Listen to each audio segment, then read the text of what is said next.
O que significa de fato ser fiel? Fidelidade é mais do que não trair fisicamente o cônjuge. Fidelidade é mais do que manter uma aliança no dedo e no papel. Fidelidade, à luz das Escrituras, envolve o coração, os olhos, os pensamentos, as intenções mais secretas da alma. O problema é que vivemos em uma geração que banalizou a pureza. Para muitos, um olhar não conta. Uma mensagem escondida não importa. Uma fantasia não faz mal. Mas a verdade é que Jesus disse que quem olha com intenção impura já adulterou no coração. A pergunta que eu quero fazer para você hoje é muito direta. Você é um homem ou uma mulher de uma só pessoa?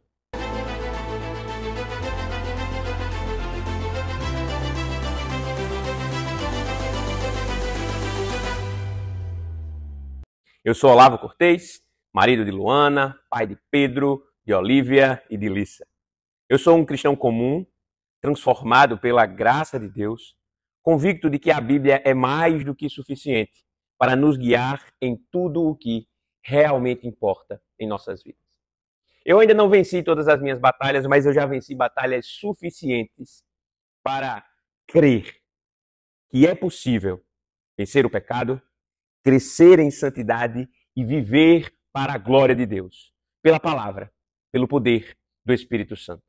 O Cansados e Sobrecarregados vai ao ar toda segunda, quarta e sexta, se assim o quiser o Senhor, às 23 horas, com um propósito muito simples: ajudar você a enfrentar os dilemas da vida, com sabedoria bíblica e esperança verdadeira. Eu convido você a abrir sua Bíblia em 1 Timóteo, capítulo 3. Vamos ver os versos 1 e 2. O texto diz assim: fiel é a palavra, se alguém deseja o episcopado, excelente obra almeja. É necessário, pois, que o bispo seja irrepreensível, esposo de uma só mulher, moderado, sensato, modesto, hospitaleiro, apto para ensinar. Nesses mesmos termos, em Tito, capítulo 1, versos 5 e 6. Foi por esta causa que deixei você em Creta, para que pudesse pôr em ordem as coisas restantes, bem como em cada cidade constituísse presbíteros, conforme prescrevia você.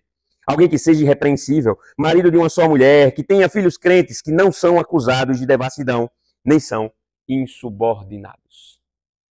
Quando Paulo afirma em 1 Timóteo 3,2 e Tito 1,6 que o presbítero deve ser esposo de uma só mulher, ele não está tratando apenas de estado civil. Ele está falando de caráter. O texto grego significa literalmente um homem de uma só mulher. Ou seja, um homem fiel, íntegro, exclusivo em sua devoção conjugal. Não é uma regra que simplesmente proíbe a poligamia. Também não é uma exigência de que o líder eventualmente seja casado. Como já foi dito, ser um homem de uma só mulher não é algo que diga respeito à sua posição em sociedade. É algo que diz respeito ao seu caráter. Não é uma questão circunstancial, não é uma questão eventual, é uma questão de virtudes. Perceba que nas listas de qualificações, essa é a primeira área onde a irrepreensibilidade deve se manifestar. No casamento, na vida sexual. A fidelidade conjugal é o primeiro campo de prova de uma vida irrepreensível. Em português, nós poderíamos traduzir assim: fiel e verdadeiro a uma só mulher. Percebe-se com muita facilidade que o apóstolo Paulo quer que os líderes da igreja sejam exemplos vivos do casamento prescrito nas Escrituras, ou seja, à luz da Bíblia. É relevante que os líderes da igreja se unam exatamente dentro do padrão estabelecido por Deus. Um homem e uma mulher vivendo uma aliança eterna de amor. E se isso é exigido de pastores e presbíteros, então também é um chamado de todo cristão. Envolve também a sua vida.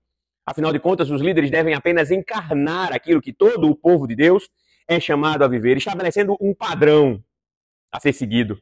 O chamado à fidelidade conjugal se estende, portanto, a todos nós. Paulo, em Corinto, por exemplo, ordena a toda a igreja que fuja da imoralidade sexual. Quando escreve aos Efésios, de igual modo, ele ensina: mas a impudicícia e toda sorte de impureza ou cobiça nem sequer se nomeiem entre vós como convém a santos. Isso significa que a pureza sexual é uma marca indispensável do povo de Deus, seja no casamento, seja inclusive na solteirice. Mas o que significa ser um homem de uma só mulher na prática, na vida real, no chão de fábrica, no dia a dia? Para os casados, ser um homem de uma só mulher significa exclusividade absoluta de afeto, de corpo, de intenção. É amar e servir apenas à esposa ou ao marido, sendo fiel em pensamento, palavras e ações. Significa não cultivar segredos. Significa não abrir brechas para a tentação. Significa nutrir uma vida conjugal saudável, uma vida conjugal verdadeira. Para os solteiros, nesse mesmo sentido, significa pureza no coração, pureza no corpo. É viver em castidade, submetendo desejos e paixões ao senhorio de Cristo, conduzindo relacionamentos com honra, com temor. É exatamente nesse ponto que enxergamos com muita clareza uma verdade que é difícil de aceitar, é difícil de enxergar, é difícil de entender. A infidelidade, ela não começa na cama. A infidelidade, ela começa no seu coração. Começa em olhares errantes, começa em mensagens escondidas, começa em fantasias que são cultivadas em silêncio. É por isso que Jesus disse: qualquer que olhar para uma mulher com intenção impura no coração, já adulterou com ela. Mateus capítulo 5, verso 28. Devemos reconhecer que nenhum de nós vive essa pureza de forma perfeita. É claro que não. Com certeza, alguns já tropeçaram muito feio nesse caminho. Mas aqui também reside uma beleza muito peculiar do Evangelho, porque é nesse ponto que Paulo lembra aos coríntios que muitos deles tinham sido imorais, mas em Cristo foram lavados, santificados e justificados. Isso significa que a fidelidade conjugal e a pureza sexual não são fruto da força de vontade humana, mas da graça de Deus que transforma o coração do pecador. O chamado de Deus, portanto, é muito claro. Sejamos mulheres e homens de uma só pessoa, fiéis no corpo, fiéis nos olhos, fiéis no coração, fiéis no casamento, mas também fiéis na solteirice. Fiéis porque Cristo comprou as nossas vidas para sermos dele com exclusividade e para sempre. Perceba, portanto, que ser um homem de uma só mulher não é apenas uma exigência para líderes espirituais, mas um chamado de Deus a todos aqueles que confessam a Cristo como Senhor e Salvador. Então precisamos trazer essa verdade para o nosso cotidiano. Porque não basta compreender o conceito de fidelidade. Ora, se compreender esse conceito fosse suficiente, grandes homens de Deus não cairiam com tanta facilidade no mesmo erro. É preciso pôr a fidelidade em prática nos nossos pensamentos, nas nossas atitudes, nas nossas escolhas, nos nossos relacionamentos. A pergunta que surge, portanto, é a pergunta inevitável: como viver essa pureza em um mundo que normaliza a infidelidade e banaliza o sexo? A resposta está em passos concretos que nós podemos e devemos dar, não por nossa força, mas pela graça de Deus. Primeiro, vigie seus pensamentos e os seus olhares. A infidelidade começa no coração.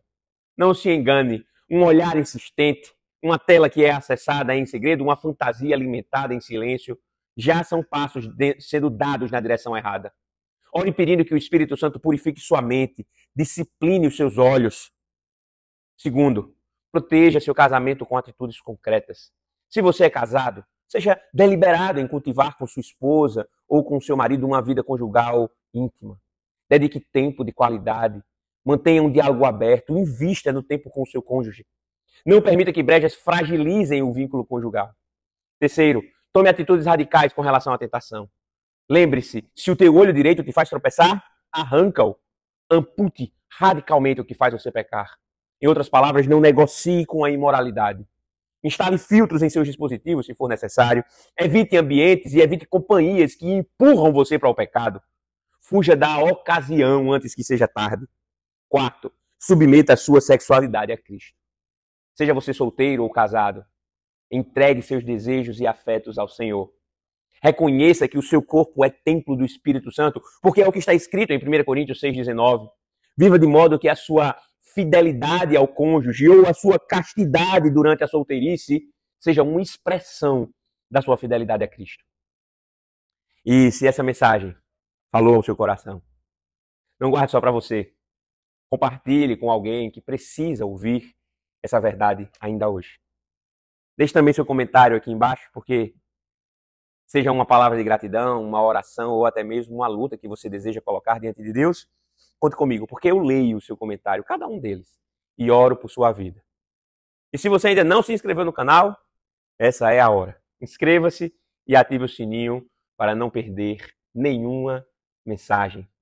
Não esqueça que na próxima quarta, às 23 horas, tem mais uma dose de confronto e esperança.